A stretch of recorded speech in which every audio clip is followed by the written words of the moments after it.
For the session 21 and 22 term wise syllabus.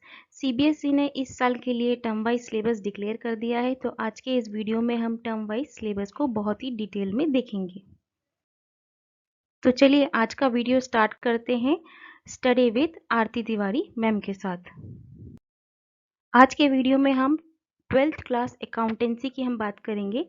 तो 12th class accountancy में आपका subject code है जो वो रहेगा 055 यानी कि 55, और ये हम बात कर रहे हैं 21 और 22 के लिए टर्म 1 की सिलेबस के लिए, जिसमें कि एमसीक्यू बेस्ड क्वेश्चन रहेंगे। आपको तो पता है एमसीक्यू बेस्ड क्वेश्चन रहेंगे जो कि 40 मार्क्स के रहेंगे और टोटल आपका 90 मिनट्स का पेपर रहेगा। उसके बाद हम देखते हैं कि हमारा जो सिलेबस है यानी टर्म 1 का जो सिलेबस है वो दो पार्ट में डिवाइड है। पहला है पार्ट ए, जिस पार्ट ए में सबसे पहले आप देखेंगे कि अकाउंटिंग फॉर पार्टनरशिप फर्म जो कि 18 मार्क्स की है, 18 मार्क्स की, एंड कंपनी अकाउंट वो आपका 12 मार्क का है। तो टोटल मिला के अभी हो गए आपके 30 मार्क्स। अब हम बात करते हैं पार्ट बी की। पार्ट बी में जो है आपका एनालिसिस ऑफ फाइनेंशियल स्टेटमेंट जो कि आपका 10 मार्क्स का रहेगा। और अगर आपने ये ऑप्शन नहीं लिया है, मतलब एनालिसिस ऑफ फाइनेंशियल स्टेटमेंट को सिलेक्ट नहीं किया है, यानी आपने दूसरा ऑप्शन लिया है, कंप्यूटराइज्ड अकाउंटिंग लिया है, तो इसमें भी आपको जो है टोटल 10 मार्क्स का पेपर देना होगा। मतलब ये पार्ट बी में ऑप्शनल है जो भी आपने लिया होगा। तो 18 + 12 + 10 टोटल मिला के होते हैं आपके 40 मार्क्स। और इसके बाद में 10 मार्क्स की जो रहेगी वो आपकी प्रोजेक्ट वर्क रहेगा, जो कि आपका टोटल मिला के एवरेज 50 मार्क होगा। लेकिन आपको जो 90 मिनट्स का पेपर देना है वो सिर्फ 40 मार्क्स का ही देना है। अब हम डिटेल में बात करेंगे कि पार्ट ए यानी कि जो 18 मार्क्स का पेपर है उसमें कौन कौन से चैप्टर्स आपके आने वाले हैं। तो अकाउंटिंग फॉर पार्टनरशिप फर्म में जो आपका चैप्टर नंबर 1 है वो बेसिक फंडामेंटल वाला चैप्टर आएगा, और आपका change in profit sharing ratio वाला टॉपिक रहेगा, और साथ में एडमिशन ऑफ पार्टनर, यानी ये 3 चैप्टर जो हैं वो आपके पार्टनरशिप फर्म से कवर होते हैं। उसके बाद हम देखेंगे कंपनी अकाउंट जो कि आपका 12 मार्क का होगा। उसमें आपका आएगा सिंपल अकाउंटिंग फॉर शेयर, यानी कि टोटल 30 मार्क्स में टोटल ये 4 चैप्टर जो हैं आपको बहुत ही थोरोली पढ़ना है। अब इसके बाद में हम पार्ट बी में लेते हैं, पार्ट बी जो कि आपका ऑप्शनल है। तो पार्ट बी में अगर आपने एनालिसिस ऑफ फाइनेंशियल स्टेटमेंट लिया है जो कि आपका 10 मार्क का है, तो उसमें आपको financial statement of a company, जिसमें कि आप देखेंगे कि जो schedule 3 of to the company act 2013 की जो मेजर हेडिंग और सब हेडिंग और जो प्रॉफिट और लॉस और बैलेंस शीट जिनका एनालिसिस आप करते थे वो टॉपिक आपको देखना है, और साथ में इसके रेशो एनालिसिस को भी बहुत डीपली पढ़ना है। और अकाउंटिंग रेशो आपको टॉपिक लेना है। और अगर आपका मान लीजिए ये टॉपिक नहीं है, आपने कंप्यूटराइज्ड अकाउंटिंग लिया है, तो उसमें आपको overview of computerised accounting system और जो चैप्टर 2 है accounting application of electronic spreadsheet, ये टॉपिक आपको डिटेल में पढ़ने होंगे। ये वीडियो आपके लिए बहुत ही इम्पोर्टेंट प्रूफ होने वाला है, क्योंकि इस वीडियो में हम जो है अपने प्रोजेक्ट की सिलेबस की बहुत ही डिटेल में बात करने वाले हैं। तो आप इसको एंड तक पूरा देखिएगा। तो अब हम अपने जो सिलेबस है, डिविजनल सिलेबस है, उसको बहुत ही डिटेल में बात करेंगे चैप्टर वाइज और टॉपिक वाइज। तो सबसे पहले हम लेते हैं पार्ट ए। पार्ट ए में जो है हमारा आपका फर्स्ट यूनिट है जो है अकाउंटिंग फॉर पार्टनरशिप फर्म। अब अकाउंटिंग फॉर पार्टनरशिप फर्म में कौन कौन से टॉपिक आपको पढ़ने हैं, कौन से टॉपिक आपको स्किप करने हैं, उनको हम डिटेल में देखते हैं। तो सबसे पहले आप देखेंगे कि पार्टनरशिप में आपको लेना है उसके फीचर्स और पार्टनरशिप डीड। सेकेंड, आपको जो provision of the Indian partnership act 1932 in the absence of partnership deed, यानी इस टॉपिक को भी आपको अच्छे से स्टडी करना है। साथ में फिक्स्ड और fluctuating capital account, preparation of profit और loss appropriation account, division of profit among partner और गारंटी ऑफ अ प्रॉफिट, ये आपको डिटेल में लेना है। साथ में पास्ट एडजस्टमेंट, जिसमें कि आप interest on capital, interest on drawing, salary and profit sharing ratio को स्टडी करना है। साथ में आपको गुडविल भी लेकर चलना है। गुडविल बहुत इंपॉर्टेंट टॉपिक है और मैं ये कहूँगी थोड़ा सा कॉम्प्लिकेटेड टॉपिक भी है, लेकिन इसको अगर आप स्टार्टिंग से समझेंगे तो आपको बहुत ईजी लगेगा, जिसमें आपको उसके nature, factors affecting the method of valuation, उसमें जिसमें कि आप एवरेज प्रॉफिट, सुपर प्रॉफिट और कैपिटलाइजेशन मेथड से आपको गुडविल को कैलकुलेट करना है। साथ में कुछ आप नोट भी देख रहे होंगे कि interest on partners loan is to be treated as charge against profit और goodwill to be adjusted through partner capital और current account। ये आपको थोड़ा सा इस पे ध्यान देना है, इन टॉपिक्स पे थोड़ा सा ध्यान देना है कि इसके साथ में आपको और कितना डिटेल लेकर जाना है। नेक्स्ट जो है हम आगे बात करते हैं कि पार्टनरशिप फर्म में हम रिकॉन्स्टिट्यूशन वाला टॉपिक को भी हमें देखना है, जिसमें हम profit sharing ratio of among the existing partner, sacrificing gaining और revaluation of assets and reassessment of liabilities and treatment of reserve and accumulated profit और साथ साथ में preparation of revaluation account and balance sheet. ये topic आपको जो है partnership firm में मतलब रिकॉन्स्टिट्यूशन टॉपिक में आपको ये कवर करने हैं। साथ में जब हम एडमिशन ऑफ पार्टनर देखेंगे तो इसमें आपको effect of admission of partner on change in profit sharing ratio, मतलब पीएसआर का full calculation, treatment of goodwill, treatment of revaluation of assets and reassessment of liabilities, treatment of reserve and accumulated profit। मतलब ये पूरा topic आपको thorough study करना है with all numericals as well as the theoretical part. Second हम लेते हैं कि अकाउंटिंग कंपनीज, मतलब हमारा जो कंपनीज पार्ट है जिसमें हम शेयर कैपिटल पढ़ेंगे, उसमें हमें क्या देखना है। तो उसमें सबसे पहले आप देखेंगे कि शेयर और शेयर कैपिटल, उसका नेचर, उसका टाइप आपको पढ़ना है। और अकाउंटिंग फॉर शेयर कैपिटल जिसमें कि issue and allotment of equity and preference share, public subscription of shares, over and under subscription of share, issue of at par and premium of shares, call in advance and call in arrear जिसमें कि interest को exclude कर देना है, और issue of share for consideration other than cash. ये topic आपको बहुत अच्छे से करना है और मैं आपको कहूँगी कि टॉपिक बहुत इजी टॉपिक है, राइट।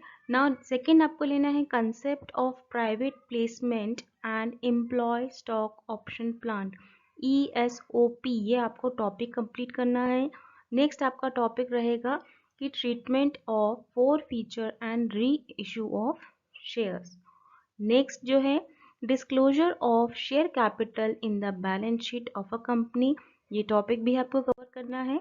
और साथ में जो नेक्स्ट टॉपिक है, यानी कि हम अब पार्ट बी की बात करते हैं जो कि आपका ऑप्शनल है। जिन लोगों ने analysis of financial statement topics choose किया है उनके लिए टॉपिक है financial statement of a company, जिसमें कि आप statement of profit and loss and balance sheet, prescribe form with major heading and sub heading, जो कि शेड्यूल 3 ऑफ कंपनी एक्ट 2013 में बताया है कि अंडर में हम मतलब स्टडी करते हैं। तो ये टॉपिक आपको फुल्ली कवर करना है। साथ में आपको फाइनेंशियल स्टेटमेंट एनालिसिस, यानी जिसमें उसके ऑब्जेक्टिव, इम्पॉर्टेंस और लिमिटेशंस हैं, ये आपको टॉपिक कवर करना है। साथ में अकाउंटिंग रेशो, जिसमें कि आप मीनिंग, उसके ऑब्जेक्टिव, क्लासिफिकेशन एंड कंप्यूटेशन, ये टॉपिक आपको लेना है। नेक्स्ट आपको रेशोज में जो है लिक्विडिटी रेशो लेना है, जिसमें आप करंट रेशो और क्विक रेशो यानी कि लिक्विड रेशो जो कैलकुलेट करते हैं, वो टॉपिक आपको कवर करना है। नेक्स्ट जो टॉपिक आपको लेना है रेशोज में ही, वो है सॉल्वेंसी रेशो, जिसमें कि डेब्ट to equity ratio, total asset to डेब्ट रेशो, प्रोप्राइटरी रेशो और इंटरेस्ट कवरेज रेशो आपको कवर करना है। नेक्स्ट एक्टिविटी रेशो में आपको inventory turnover ratio, trade receivable turnover ratio, trade payable turnover ratio and working capital turnover ratio लेना है।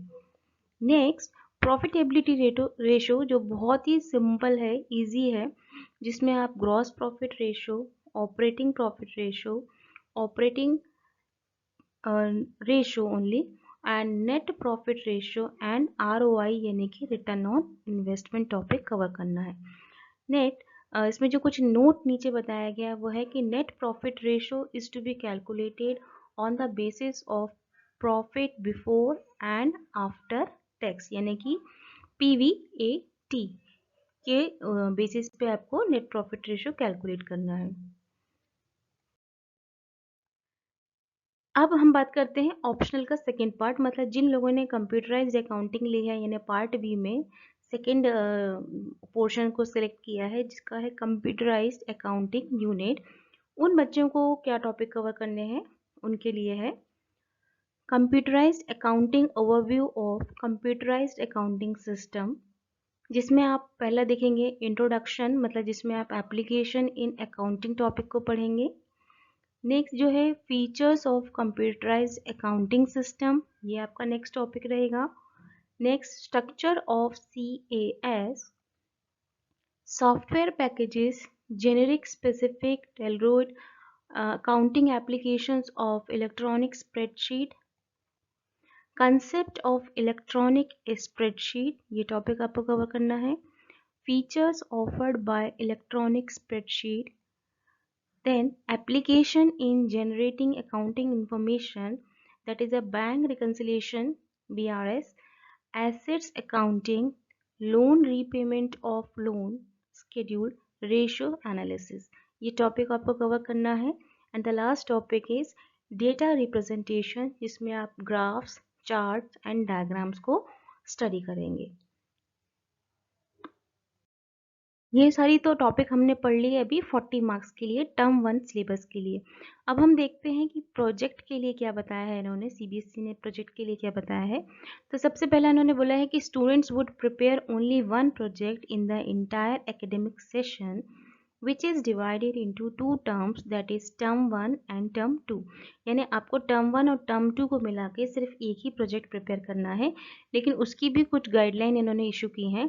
वो है कि detail guidelines for project work are as follows. तो student need to create one specific project only, है ना, one specific project ही आपको बनाना है, in which they would be required to cover the company profile, जिसमें आपको उस पर्टिकुलर प्रोजेक्ट की कंपनी प्रोफाइल को लेना है, उसकी असेसमेंट ऑफ फाइनेंशियल स्टेटमेंट, उस कंपनी की क्या फाइनेंशियल स्टेटमेंट है उसे लेना है, एंड लास्ट उसकी स्पेसिफिक रिपोर्ट एनालिसिस आपको उस प्रोजेक्ट में शो करना है। अब उसके लिए इन्होंने कुछ मेन ऑब्जेक्टिव्स बताए हैं, जैसे कि क्यों इस टाइप का इन्होंने ये गाइडलाइन इशू की है कि students are able to state the meaning, objective and limitations of financial statement analysis, मतलब आप ये सारे टॉपिक कवर कर पाएंगे। Study the proper use of different tools of financial statement analysis like the comparative analysis, ratio and cash flow statement, यानी आपके project में आप जब इतना रिसर्च करेंगे तो आप ये तीनों टॉपिक जो हैं यानी कि कंपैरेटिव एनालिसिस और रेशियो और कैश फ्लो स्टेटमेंट को कवर कर पाएंगे।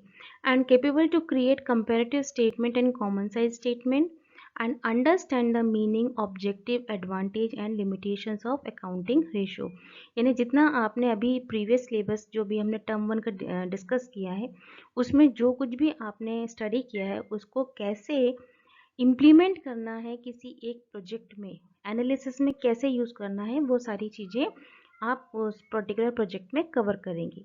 अब हम देखते हैं कि इनकी मैक्सिमम मार्किंग स्कीम क्या रखी है इन्होंने प्रोजेक्ट की। तो जो आपका रिटर्न टेस्ट जो पहले 12 मार्क्स का होता था जो कि अकाउंटिंग रेशियो के बेस्ड पे होता था, वो अभी आपका रहेगा टर्म 1 के लिए 6 मार्क का। प्रैक्टिकल फाइल जो रहेगी वो आपकी 2 मार्क्स की रहेगी, और जो वाइवा और मतलब रेशियो एनालिसिस पे जो वाइवा होता था जो एक्सटर्नल पूछते थे वो आपका 2 मार्क्स का रहेगा। तो 6 + 2 + 2 = 10 मार्क्स, यानी टोटल आपका 10 मार्क का जो है ये प्रोजेक्ट हो जाएगा। आज के इस वीडियो में मैंने कोशिश की है कि आपको बहुत डिटेल में समझाने की, आपका टर्म 1 का डिटेल सिलेबस विद प्रोजेक्ट। तो आपको ये वीडियो अगर अच्छा लगा हो, आपको यूज़फुल लगा हो, तो इस वीडियो को आप लाइक करिए और अपने फ्रेंड्स के साथ में इसे शेयर करिए। और चैनल को सब्सक्राइब करिए ताकि आने वाले ऐसे इम्पोर्टेंट और यूज़फुल वीडियोस आप तक पहुंच सकें। और साथ में बेल आइकन को भी प्रेस कर दीजिए ताकि आने वाले इम्पोर्टेंट और यूज़फुल वीडियोस का नोटिफिकेशन आपको मिलता रहे। आई होप आपको आज का वीडियो बहुत अच्छा लगा होगा, यूज़फुल लगा होगा। अगले ही नेक्स्ट वीडियो के साथ आपसे जल्दी ही मिलते हैं। तब तक के लिए थैंक्स फॉर वॉचिंग।